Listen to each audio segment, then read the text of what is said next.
The gorge had a name on the survey maps, but the men who had ridden out of it in the dark of a November morning in 1879 called it nothing. They did not speak of it afterward. They rode north through a hard sleet and did not look back, and whatever they had agreed to in the hours before dawn, they had agreed to without writing it down. Della Crane was 26 years old when they left. She had $11 in a tin box tucked inside her boot, a 2-year-old mule named Soot, and the contents of her own small pack. She had also, though she did not yet know what to make of it, the wagon. It sat 40 yards back into a narrow side cut of the gorge, where the canyon walls pinched close, and the floor ran with a thin, cold stream, its rear wheels deep in the gravel bed, its canvas gone, its tongue resting at a broken angle in the rocks. The men had left it there on purpose, too heavy to move quickly, too conspicuous on the road, and containing, so far as Della could determine by looking at it from the distance she first observed it, nothing of value. She had watched them unhitch the team in the dark. She had not been told why. That was the thing about being the third partner in a freighting concern. Decisions were made in whispered pairs, and a woman who asked too many questions was already more trouble than the venture could hold. She had brought $200 to the enterprise, which was all she had inherited from her father. The other two had brought connections, they said, and a route, and a load that would pay 3 times the usual freight rate once they crossed into the territory. She had believed them. She was not, by that autumn, the only person who had believed Wade Pollitt and his cousin Roy. If you have ever put everything you had into another person's scheme and watched them ride away from you at 4 in the morning, you know what the cold of that gorge felt like to Della Crane. Stay with this story. What she found in that wagon would outlast every calculation those men had made. The gorge sat in the canyon country of southwestern Colorado, where the Dolores River cuts south through red and cream sandstone, and the side draws filled with shadow 2 hours before the sun left the ridgelines. It was November 2nd, 1879, and the frost had come early that year, rimming the stream gravel white each night and pulling back each noon to a thin, wet glitter. Della was standing in the bed of that stream, her boots already soaked through. When she first really looked at the wagon, her father had been a wheelwright, not a famous one, not a wealthy one, but a careful one, a man who had learned the trade in an Ohio shop and brought it west to a town in southern Colorado where freight wagons came in with cracked hubs and warped felloes and the occasional catastrophic failure of a bolted wheel well past its service. He had taught Della to look at a wagon the way a doctor looks at a patient. Start with the frame, work outward, trust what the wood tells you before you trust what the man who drove it tells you. She had swept his shop floor at 8 years old. She had turned her first spoke at 12. She had cut and fitted a mortise joint clean enough that her father had set the finished hub on the shelf above his workbench and left it there for 3 years without comment, which was the only praise he gave that meant anything. He taught her material as religion, oak, for hubs and tongues and the load-bearing members, because oak does not split along a seam the way pine does when the weight shifts wrong on a steep grade. Hickory for spokes. For the same reason, a good hickory axe handle does not shatter under impact but absorbs the blow and returns it. Elm for wheel naves, where the spoke holes must be cut through the grain in multiple directions, and only elm holds all those cuts without checking. She knew these things before she knew the state capitals. She knew the number of spokes in a standard freight wheel and the diameter of the iron tire and the precise amount of dishing, the outward lean of the wheel face that led a wagon track straight on a cambered road. Her father had said there was no mystery in a wheel. It was geometry and material and patience, and any person who thought otherwise was the kind of person who blamed the road when their rig broke down. He had been dead for 14 months.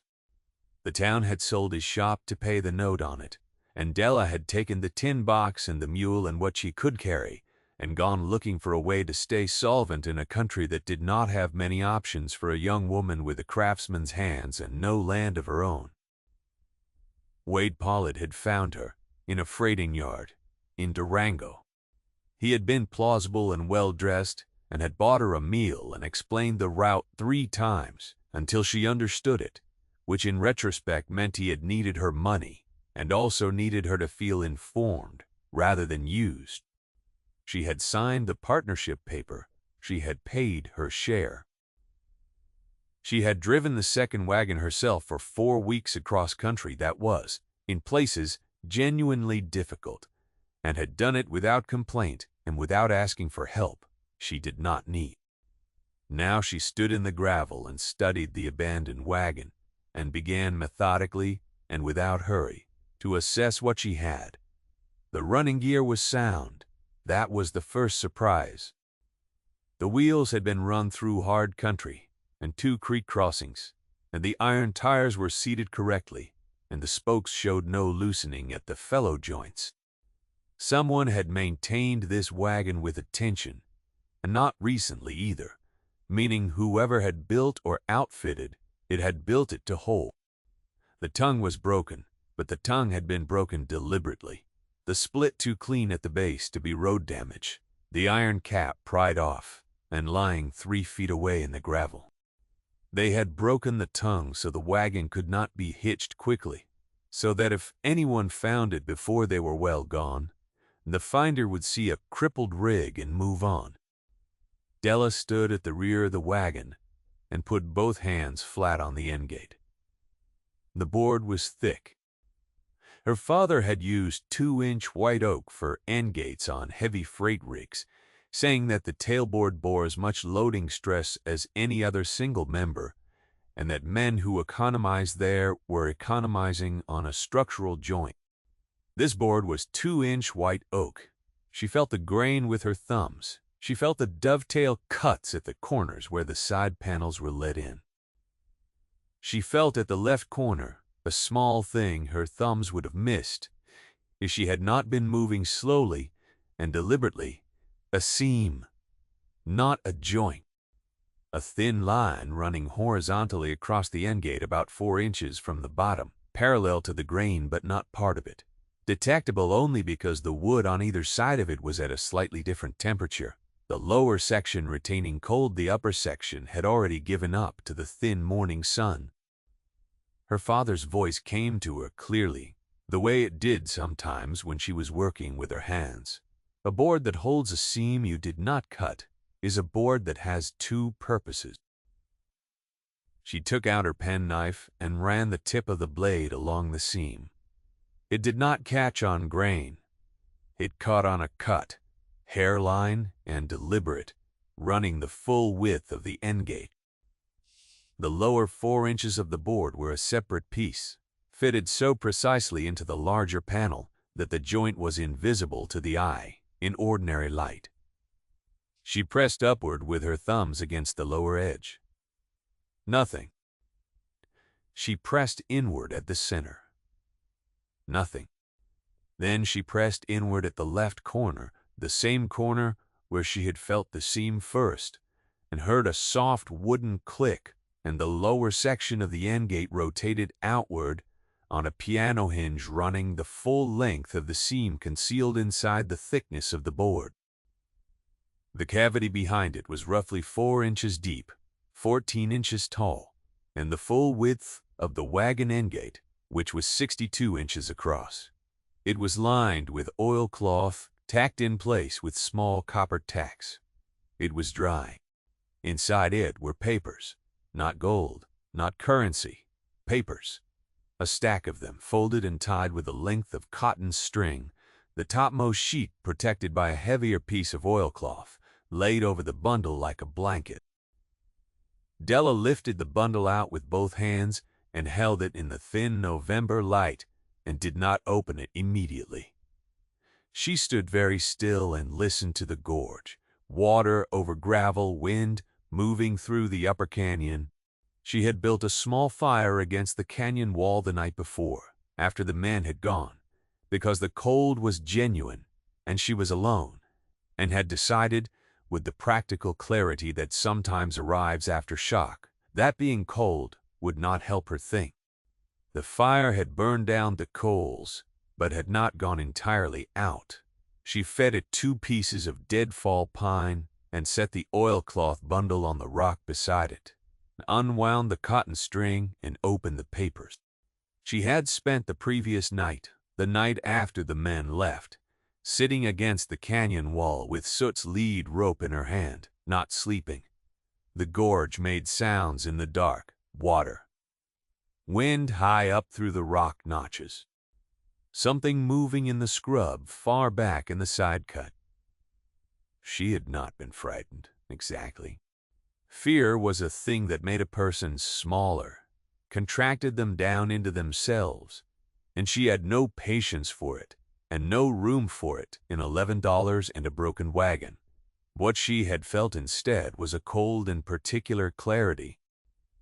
She had been used and she was alone, and the morning would come regardless, and she would need to know what she had to work with before she could decide what to do next.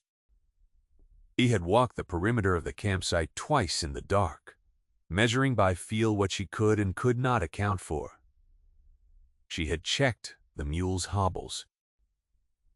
She had counted the items in her pack by touch, the way her father had taught her to do inventory in a dark shop, naming each tool as her hand found it. The leather roll of tools was there. The tin box was there. The camp axe was there. Her father's wool coat, which she wore over her own, was there. She had sat back down against the wall and watched the stars move and waited for the sky to pale. There were 17 of them. Survey documents mostly, hand-drawn in ink on good linen paper, showing land parcels in a section of canyon country that she recognized, from the 4 weeks of travel, as lying roughly 12 miles north-northwest of where she was sitting. The surveys were dated between 1873 and 1877. Attached to the back of the largest survey sheet, with a brass pin, was a document written in a smaller hand on thinner paper, its heading reading Agreement of Transfer, Canyon Creek Tract, Montezuma County, Colorado Territory, and below that the signatures of 4 men, witnessed by a 5th, dated the 14th of April, 1877. She read it twice. She read it a 3rd time, moving her lips slightly on the phrases that required careful parsing. The document was a deed transfer. 4 men had transferred title to approximately 1,100 acres of canyon grazing land to the San Juan Land and Improvement Company, a corporate entity whose agent was listed as Mr. Harold Fan of Durango. The transfer price was listed as $4,000.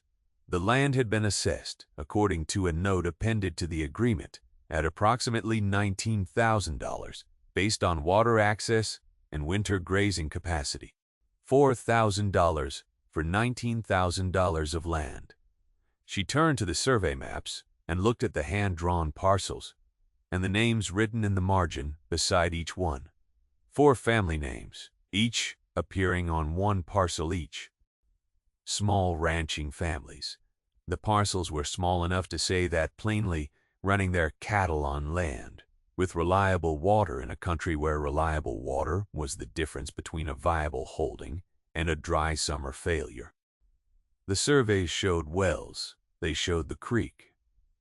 They showed on the largest parcel the footprint of a structure that the surveyor had labeled main house, with a smaller notation that read occupied. She folded the papers and retied the bundle with the cotton string and held it in her lap and looked at the fire. Wade Pollitt had said nothing to her about any of this. Roy had said nothing. The load she had been told about, the load that would pay 3 times the freight rate, had been in the first wagon, which they had driven away with them when they left. She had been told she was hauling supplies, agricultural equipment.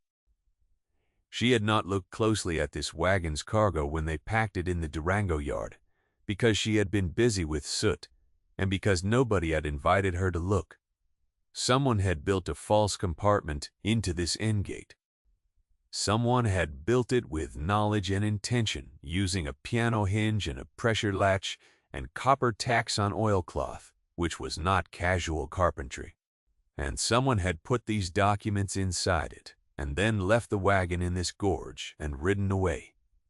She thought about that for a long time. The land transfer was dated 1877. The surveys were older. The document was signed by 4 men and witnessed by a 5th. She did not know those names. She knew the name Harold Fenn because Wade Pollitt had mentioned it twice during the journey, once when he was explaining the route, and once when he had been drinking by a campfire and had said with the unguarded frankness of a man who thinks he is among friends that Fenn always paid what he promised and never asked what he did not need to know. The kind of man, in other words, who ran a scheme through other people and kept his own hands clean. She looked at the survey maps again and found, on the smallest parcel, a name written in the margin, Tanner, W. And below that, in different ink, as though added later, 3 children. She folded the papers very carefully and placed them back inside the oilcloth and retied the string and put the bundle in her own pack next to the tin box with the $11 in it. Then she assessed what else she had. She had a sound wagon with a broken tongue and good wheels. She had a mule. She had a penknife, a small camp axe, and the tools her father had given her before he died, which she carried in a leather roll in the bottom of her pack, a spoke shave, a mortise chisel, a small hand plane, and a joiner's mallet. She had $11. She had the papers. She also knew from 4 weeks of driving country that there was a town called Alderton sitting roughly 7 miles east along the canyon road, and that Alderton had a post office, which meant a federal connection, and a land office, which meant records. The tongue repair took the better part of the day. She cut a replacement tongue from a downed yellow pine she found 50 yards up the side cut, working the log with the camp axe until she had a piece of the right dimension and taper, which took 3 hours of careful work. Because pine splits if you force the grain. She shaped the rear end where it would seat against the bolster with the mortise chisel and the mallet, cutting the joint close so it would not rock, because play in the coupling joint transfers to the wheel alignment on a loaded rig, and wheel alignment is how you keep your tires on the road. Her arms ached. The cold made the wood surface close-grained and difficult, and the chisel had to be driven harder than she would have liked, but she had a whetstone in the roll, and she sharpened the edge twice during the fitting, and the 3rd pass cut clean. She fitted the tongue to the bolster and secured it with the iron strap she found in the wagon bed, bending the strap cold over a rock because she had no forge, a process her father had called ugly work, but said a careful person could accomplish without embarrassment if they were patient. She drilled the bolt holes with the awl she found coiled in the same corner of the wagon bed as the iron strap, driving it through with the mallet, and seated the bolts by hand and drew them up with a rock used as a wrench in the absence of anything better. The joint was not beautiful. She knew it. Her father would have had something to say about it that was not complimentary and was precisely accurate, but it was sound. She was patient. She had soot in the traces by mid-afternoon and drove the wagon out of the gorge in the blue hour before the early dark, the red canyon walls going deep purple above her and the stream running black alongside the road. If you have ever repaired something broken and brought it back into use with your own hands, you know what the creak of that wagon sounded like to her as she came out of the gorge. Tell me in the comments whether it was patience or stubbornness that kept you going. She drove east without stopping. She reached Alderton the next morning after a cold camp 7 miles out, where she had slept in the wagon bed under every layer she owned, the tin box in her boot and the oilcloth bundle tucked inside her coat. The road had been clear, but the night had not been warm, and she arrived in town stiff and slow, driving through the main street in the early light, while the town woke around her, a stovepipe beginning to smoke here, and a door opening there, a dog that came out of an alley and assessed the situation. It was a small town, the kind that served a reach of country rather than its own ambitions. A hotel that also housed the only dining room within 20 miles, a general goods store with a porch that served as the informal center of everything, a smithy set back from the road with a good brick chimney that was already drawing, a post office in the front room of a private house, and a land office that shared a building with the territorial tax office and was presided over by a man named Mr. Burrell. Cass, who was about 60, and had been there long enough to know who owned what in the surrounding country, and who had sold it, and for how much. Towns like this ran on that kind of memory. The land office clerk who knew the history of every parcel within 30 miles was worth more to the canyon country than 3 judges and a bank. She did not go to the land office first. She went to the smithy because she needed the tongue iron rebent properly and bolted through, and because the smith was a man named Rudolph, a large and unhurried Austrian-born man who looked at the tongue repair without expression, and then looked at Della and said in a flat and not unkind voice, he could do it right for $1.25. She paid him. She sat on a crate in his shop and waited while he worked, and she asked him, as though it were an idle question, whether he knew a family by the name of Tanner in the canyon country to the northwest. He was quiet for a moment. Then he said, yes, he knew the name. He knew of a woman named Grace Tanner who had been living in a house in Alderton for the past 2 years, with her 3 children working at the hotel, having lost the family's grazing land in a sale that Rudolph, with the particular economy of speech of a man who chooses his words slowly. Della asked where the hotel was. He told her. She thanked him and paid him and drove the wagon to the hotel livery and went inside. Grace Tanner was 42 years old and had the look of someone who had been clenched against a hard thing for so long that the clenching had become the expression. She was setting a table in the hotel dining room when Della came in, and she looked up and waited, her hands still on the tablecloth. Della said she needed to speak privately about a piece of land. She said it simply, the way her father had taught her to state the purpose of a visit before any other word. Grace Tanner set down the last fork and said they could speak in the kitchen. The kitchen was warm and smelled of coffee and wood smoke. Della put the oilcloth bundle on the kitchen table and untied the string and laid out the survey documents in order, and then she put the deed transfer on top. She did not need to say much.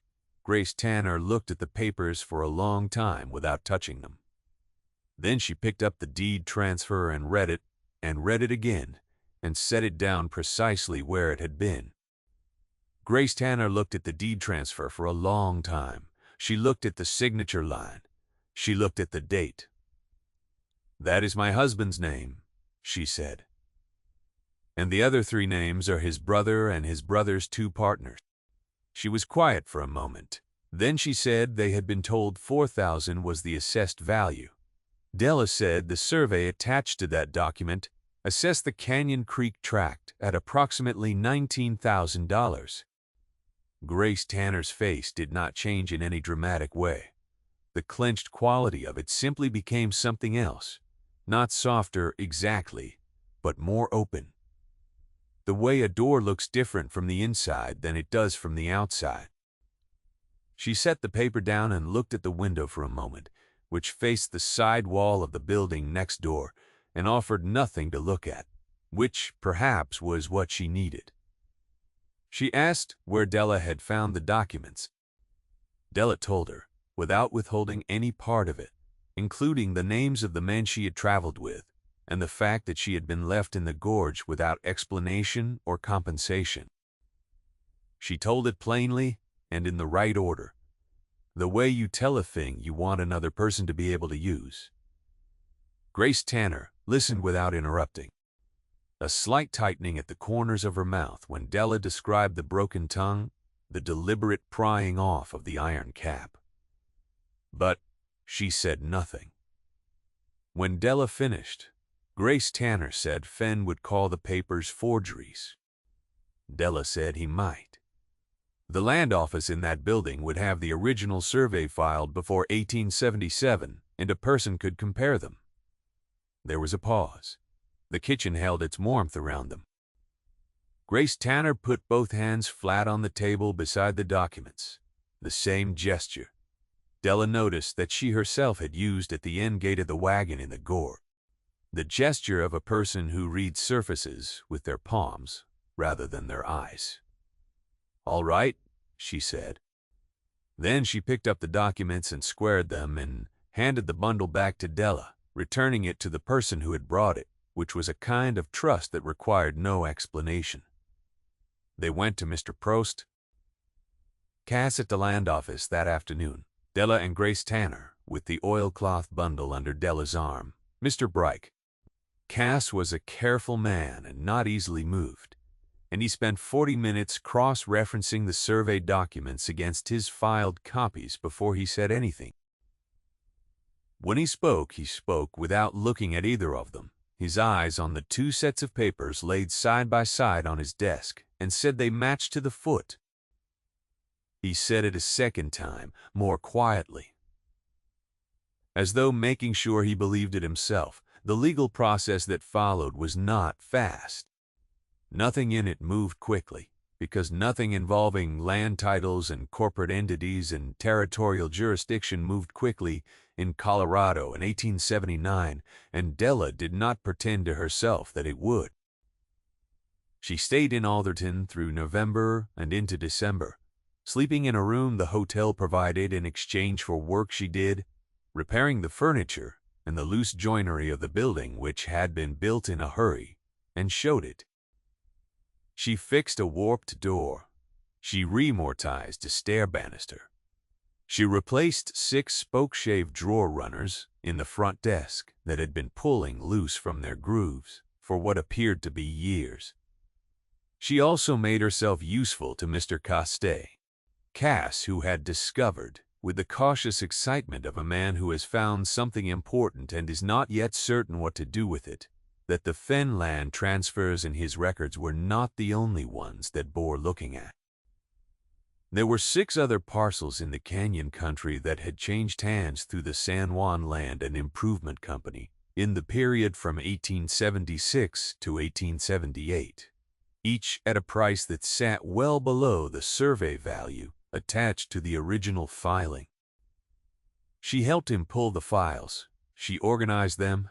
She wrote a summary of the discrepancies in a clear hand and compared her numbers twice before she gave it to him. He sent the summary to the Territorial Land Commissioner in Denver with his own letter attached. She had the wooden endgate panel pulled from the wagon and took it to Rudolph's smithy, not for repair, but to show him the piano hinge and the pressure latch and the copper tacks, and explain how the joint had been cut. He looked at it for a while with the same unhurried patience he brought to everything. Then he said it was fine work.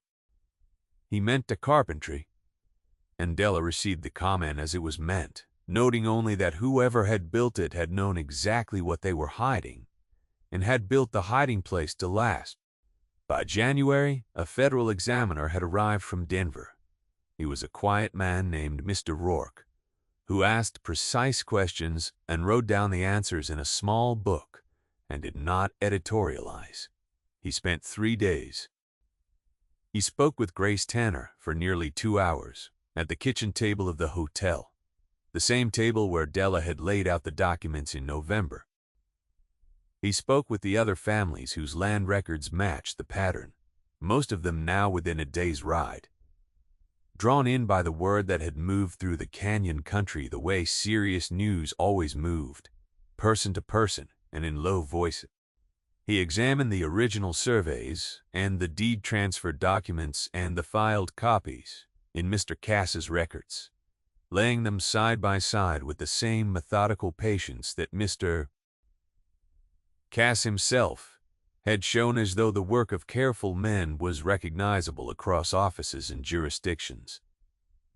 He examined the end-gate panel which Della had brought in from the shop and propped against the land office wall. He operated the latch twice and studied the piano hinge and ran his own thumb along the seam without being told what to feel for. He asked who had built the compartment. Della said she did not know. He asked how she had found it. She told him. He wrote it all down in the small book and said nothing additional. Harold Fenn was by then in Santa Fe. He did not return to Colorado. The territorial examiner's findings went into the official record in March of 1880. The transfers at inadequate consideration, as the finding put it, were subject to review, and the affected families were entitled to bring forward claims against the consideration paid.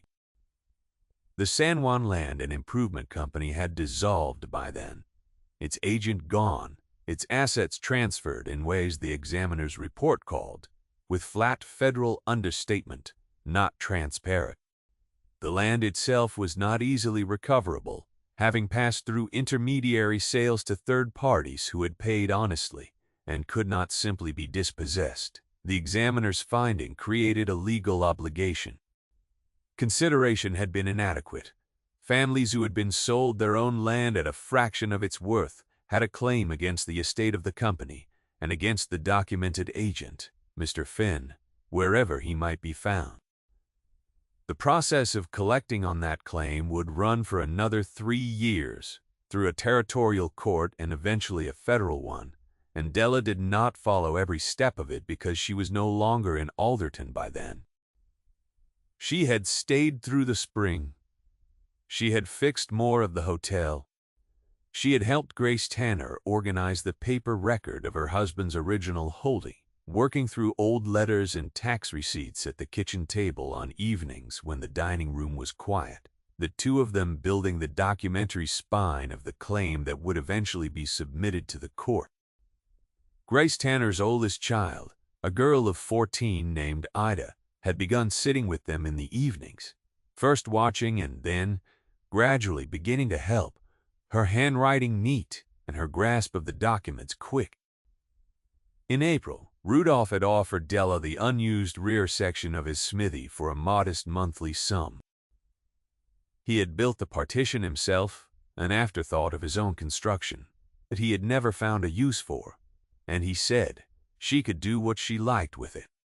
She spent 2 weeks cleaning it out and fitting a workbench and putting up a simple shelf for the leather roll of her father's tools.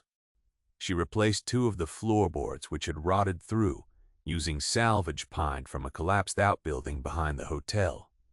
The repairs were plain, but they were done properly, and they would not need doing again for a long time. She had 3 customers in April, 7 in May. By July, she had more work than she could complete in a single week because the canyon country ran on freighting, and freighting ran on wagons, and wagons ran on wheels and hubs, and felloes and tongues, and there was not another wheelwright within 30 miles of Alderton. She brought the abandoned wagon out of the gorge properly in May, once the snow had come off the upper road and the stream gravel had dried enough to give the wheels purchase. She hitched Soot to the field-repaired tongue and drove the whole rig slowly, watching the wheel alignment on the road, feeling through the wagon bed for any play in the running gear that the winter had introduced. There was none. The wagon drove straight and true, and the wheels tracked correctly on the cambered road. Whoever had maintained this rig before Pollitt and Roy got their hands on it had maintained it with the same attention her father would have recognized. She brought it to the shop and spent 3 weeks on it in the hours between customer work. She replaced the tongue with a proper fitted piece of yellow oak, shaped and tenoned correctly at the bolster joint. The iron cap reset and bolted through with new hardware from Rudolph's supply. She reseated 2 spokes that had begun to work loose in the left rear wheel over the winter, driving them home with the mallet and then checking the wheel face for true spinning it slowly on the stand she had built from salvage timber. She replaced the iron tire on that wheel with a new one that Rudolph helped her shrink correctly onto the rim, heating the iron in the forge until it expanded just enough, and then dropping it onto the seated wheel and plunging the whole assembly into the cold water tub. The iron hissing and contracting into its seat with a sound that her father had told her was the most satisfying sound in the trade. She had not heard it since his shop. She did not say anything when she heard it. She set the wheel on the stand and waited for it to cool. She kept the end gate panel and the piano hinge. She fitted them back into the tailboard and left them there. The seam invisible in the wood, the mechanism in working order, the oilcloth lining intact and dry. She did not put anything in the false compartment. She left it empty. It was a record in its way of what careful hidden work could hold, and of the fact that not every piece of careful hidden work was done in service of a wrong. The claim proceeding resolved in 1882. Grace Tanner and the other 3 families received compensation from the federal receivership established against the dissolved company's assets. It was not the full $19,000. It was not enough to buy back the land itself. It was enough, as Grace Tanner said to Della the autumn after the final payment arrived, to stop being afraid of January. That was the word she used. Afraid. She did not say it with any drama. She said it the way a person states a practical condition that has been eased. Ida Tanner, who was 17 by then, had begun working in Della's shop on Saturdays, learning to use the spoke shave and then the mortise chisel, and then, by that autumn, the hand plane. She had good hands and a good eye for the grain, and Della taught her the way her own father had taught her, without praise that did not mean anything, beginning with the simplest cuts and moving outward only when the simpler ones were clean. Ida was quieter than Della had expected from a girl who had grown up in a hotel dining room where the work was never quiet, and this quietness served her at the bench, where patience was the primary skill and patience that had to be performed was no patience at all. Della showed her, one Saturday in October, how to find a seam in a board that was not meant to be found. She ran Ida's thumb along the end gate panel at the spot where the seam was, watching the girl's face change when she felt the difference in temperature between the 2 sections of wood. "How did you know to feel for it?" Ida asked. Della said she had not known. She had been moving slowly. That was the complete answer, and Ida understood it as such, and neither of them said anything further about it. She thought sometimes, in the evenings after the shop was closed, about the men who had ridden out of the gorge. She did not know where Wade Pollitt had gone. She did not know where Roy had gone. She did not know whether Harold Fenn had been found by the courts or had simply gone far enough that it ceased to matter. These things had a way of resolving by their own gravity, over time, without requiring her to push. The wagon sat in the yard behind the smithy. She had repainted the running gear in red oxide, the color her father had used, and the dry air of the canyon country had already begun its work on the new paint, fading it toward the same weathered quality that had made it look, when she first saw it in the gorge, like something that had always been there.